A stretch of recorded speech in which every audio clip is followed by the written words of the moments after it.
Check the description below to download a beautiful free transcript of this video.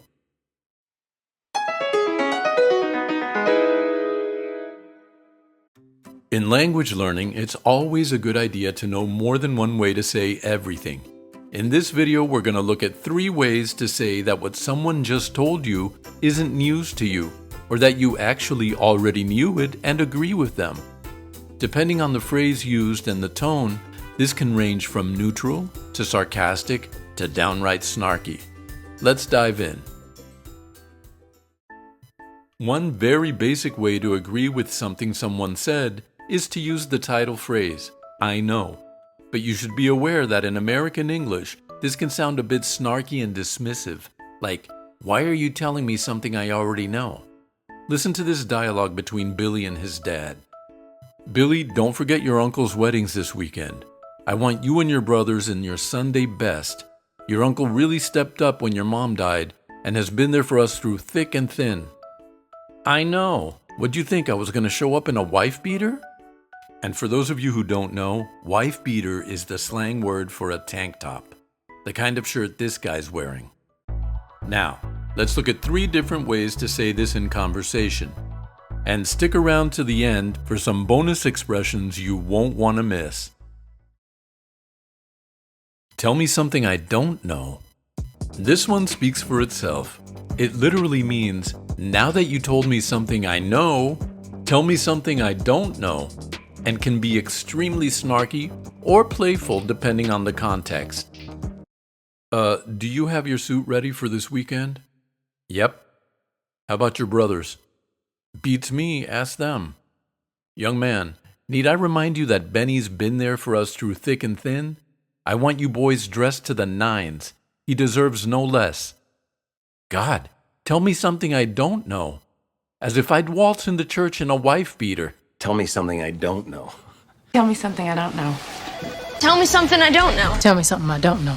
Tell me something I don't know. The heavy. Well, thanks a lot. Tell me something I don't know. Turns out Roy is a loser.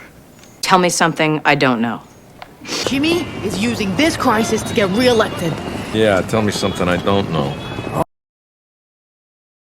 You're preaching to the choir. This one has 2 versions.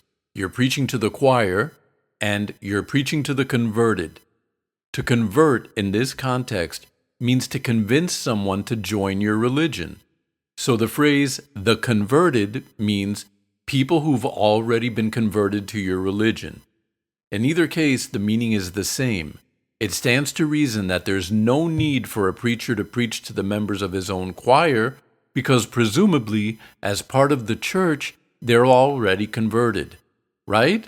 So these expressions aren't at all snarky. They basically mean, hey, you don't have to convince me, I'm already on board. Billy, please remind your brothers that it's Uncle Benny's wedding this weekend, and I want you boys dressed to kill. When your mom died, he put his own grief aside to be there for us, so we need to be there for him and Tammy on their special day. You're preaching to the choir, Dad. I love Uncle Benny. I don't know what we would have done without him. You're preaching to the choir, Vanessa. You're preaching to the choir. You're preaching to the choir. You're preaching to the choir. Someday I'll tell you what his people did to my village in 75. You're preaching to the choir. Hey, you're preaching to the converted. Oh, believe me, you're preaching to the converted. Tell me about it. This one is a true idiom in every sense of the word, because if you look at it literally, the words say one thing, but the actual meaning is simply that you agree with what someone just told you because you feel the same way. So the meaning is one of, I know, and I couldn't agree more. Do you boys have everything ready for this weekend? Suits, ties, shoes? The only shoes I have are the ones I have on. They look small and tight on you. Tell me about it. Every time I take a step, it feels like I'm walking on razor blades. You know, sometimes I think there's something wrong with that girl. Tell me about it. No, I'm just one of those people that really likes to spend time with myself. Tell me about it. I love to be alone. Oh, sometimes people aren't who you think they are. Yeah, tell me about it. Those kids need a lot, you know. Tell me about it. What happened to you? Cheddar Bob had an accident. It's fine. You and your friends. Mom, don't start, please. It's been a long fucking night. Tell me about it.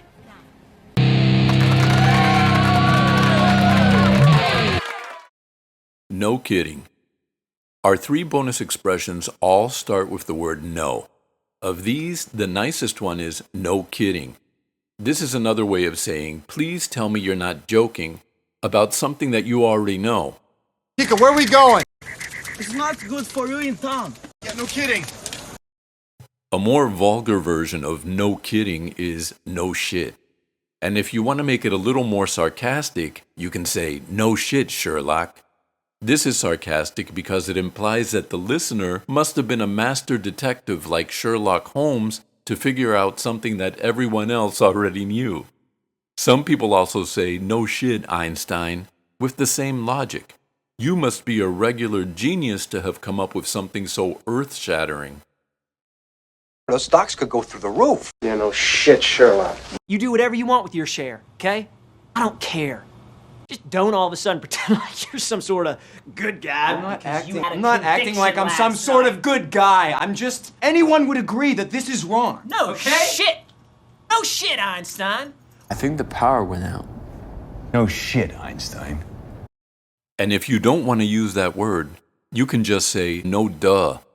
Or, of course, just duh. Remember me? You were at my birthday party. No, duh. Let's eat. What were you two thinking? We can't make dinner out of uncooked cinnamon rolls and bubble gum? No, duh. They're for dessert. Thank you as always for watching. And if you enjoyed this video, please don't forget to give it a like and subscribe for more content like this.